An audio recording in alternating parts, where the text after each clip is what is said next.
Hello friends, good morning. जय जगन्नाथ। कल्याणी सेनापति Odia blog रे आपण मानक स्वागत। आशा करुच्ची प्रभु कृपार आपण माने समस्ते भलरे थांतु और खुशी रे थांतु। ଏବେ चलंतु स्टार्ट करबा आज रे गोटे फ्रेश ब्लॉग। आज वीडियोटी बहुत ही स्पेशल होबार अछि काहेकि ना वीडियो माध्यम रे एम्ति किछि छोट बड़ टिप्स और ट्रिक अछि जहां आपण मानकर बड़ बड़ समस्या रो समाधान करि परिबो।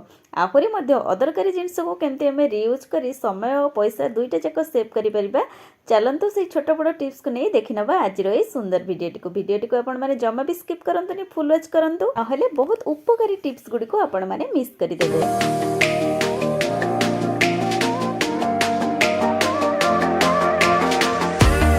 मैंने वीडियो स्टार्ट करिया पूर्व प्रथम आपण मानक से गोटे रिक्वेस्ट, जदि भी कही आज आपण मानक भितर चैनल नुआ अच्छा प्रथम पाखर थिबा बेल आइकन को प्रेस करी चैनल को सब्सक्राइब कर नियंतु ताकि मोर वीडियो प्रथम नोटिफिकेशन आपण मानक पाखरे पहुंचबा और आपण मानकर एई टिके टिके सपोर्ट मो पई आशीर्वाद पड़ी निहाती काम करिवो बा आगु को जीवा पई मते मोटिवेट निहाती करिवो। तेबे फ्रेंड्स चलंतो लेट करबानी जानि नबा हमर प्रथम टिप्स आज कोन अछि।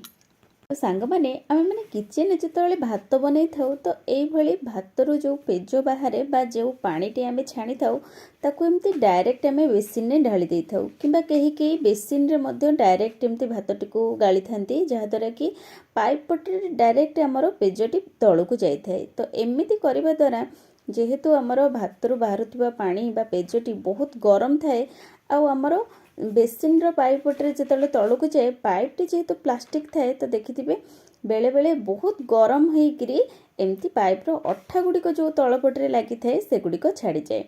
नचेत आमे माने कोन करथाउ जदि एमती पेज को भी डायरेक्ट एमती ढाली देई थाउ तो सेटा गोटे मंड आकार रे पाइप भितर एमती बसी जाए जहा द्वारा कि आम बेसिन टी जल्दी चोक हो जाए बा पाइप टी हमर जल्दी बंद हो जिबारु एमती पानी हमर भलो से ड्रेन हुएनी।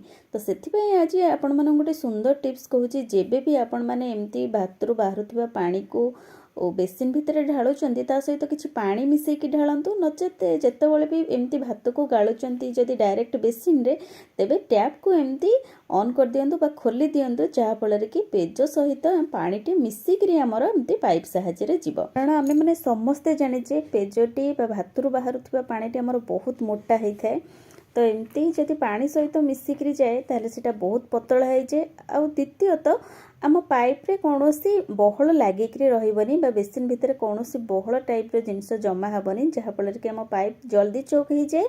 तो सेथिपई मध्य आमे माने पानी को एमती मिसेइकरी जदि ड्रेन करिबा ताहले सब गुडाक एकदम क्लीन हो जिवो। तो आशा करूची ए टिप्स आपण मन पई निहाती हेल्पफुल रहिबो।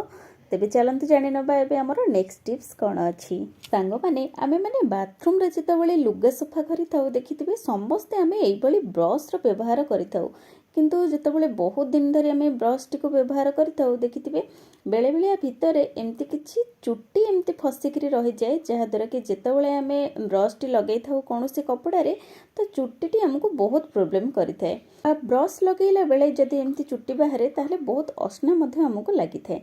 तो सेथिपई आज आपण मन गोटे सुंदर टिप्स कहूची, बहुत इजी रे भितरु आमे चुट्टी गुडी को क्लीन करि परिबा।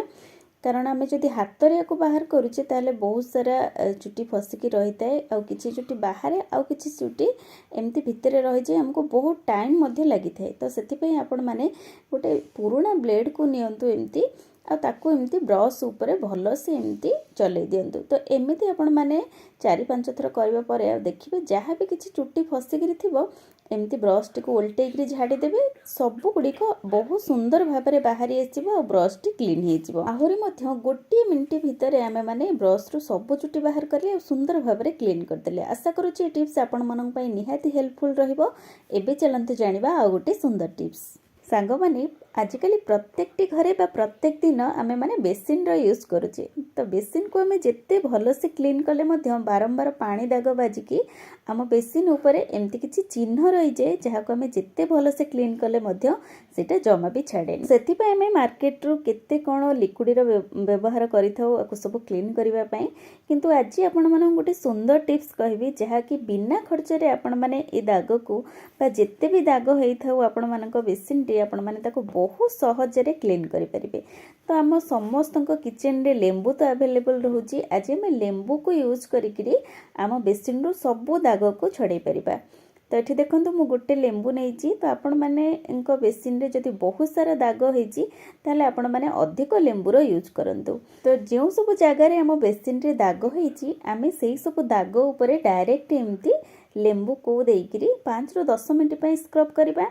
आपण मैंने चाहिए कौन सी डिटर्जेंट ये नहीं पारे नचेत बासन मजा लिक्विड को आपण मैंने यूज करें। तो अल्प मात्रा देकरी आम एमती दुईटा जाक को भल से मिसेकरी तो से दाग उपर एमती स्क्रब करने फल देखिए 5-10 मिनिट एमती स्क्रब कर आपण मैंने छाड़ी दिंतु। तापर बेसिन को आपण मैंने क्लीन करंतु देखिए बिल्कुल भी कौन सी दाग बेसिन रे रहिबो नै आ बहुत सुंदर भावरे बेसिन टी आपण मानकर क्लीन हो। बेसिन भितर जदि किसी बैड स्मेल बाहर थिबो तो सेटा भी सब रिमूव हो एकदम फ्रेश लगे। जदि आम किचन में स्टील एमती बेसिन लगेचे ताहले सेटा हमर जल्दी एमती तेल चिकटा हो जाए। तो आपण माने ये टिप्स को मध्य सेठी अप्लाई करि परिबे। जहाँ भी किसी तेल चिकटा जदि एमती बेसिन धरी थाए तो एमती लेंबू को स्क्रब करिया मात्रे सब रिमूव हो बहुत सुंदर भाव सफा हो। आशा करुछि ए टिप्स टी मध्य आपण मानन पई निहाती हेल्पफुल रहिबो। एबे चलंतु जानिबा हमर नेक्स्ट टिप्स कौन अच्छी।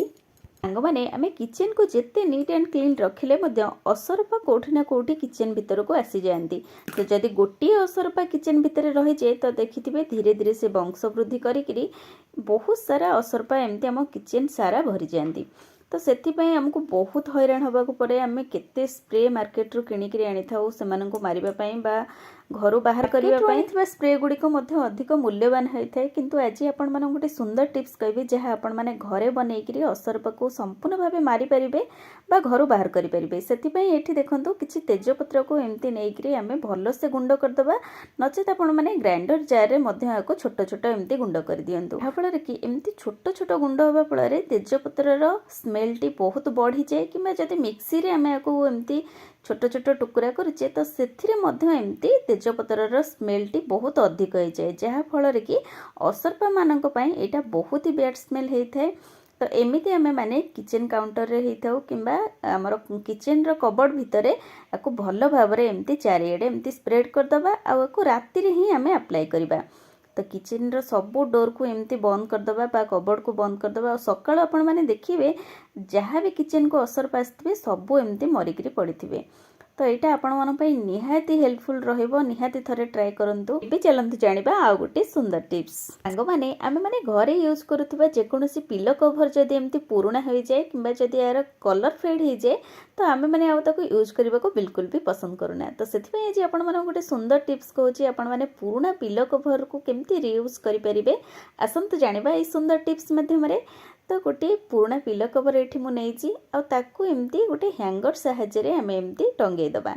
तो देखो गोटे बहुत सुंदर बैग हो आमर स्टोर करने कपड़ा हो कि जेकोसी आमर घरे यूज कर जिनस ताको आम जो हैंग कर घर जब छोट पिला माने अच्छे देखिथे छोट छोट जिनस जमती रुमाल है कि सॉक्स है कि ग्लोव्स है तो आपको सब इे सियाड़े फोपाड़ी दिंती। तो ये सब जिनस को से हाथ पाहांतारे आम मैंने जदि या रखा और से बतईदेवा जहाँ भी किसी जिनस एणे तेणे पकाउछंती तो सबू यही बैग भितर स्टोर करेंगे। तो से इजी हम आहरी छोट छोट जिनस हजिबार भय रही आहरी आम या लंड्री बैग भाव में यूज कर जहाँ भी किसी कपड़ा आम चेंज कर नेक्स्ट दिन धोवाई रखुचे ताकू ए भितर आम मैंने एमती आराम से स्टोर करुचे। आपण मैंने किसी पुराना जिनस को रियूज एमती निहाती करेंगे और तार हेल्पफुल रहिबे। एबे चलंतु जानिबा आ गोटे सुंदर टिप्स। माने आमे माने जदि केबे केमती फैमिली सहित बाहर को जाउचे आ देखिथिबे जदि किचन रो बेसिन को आमे माने बहुत दिन पर्यंत यूज न करूचे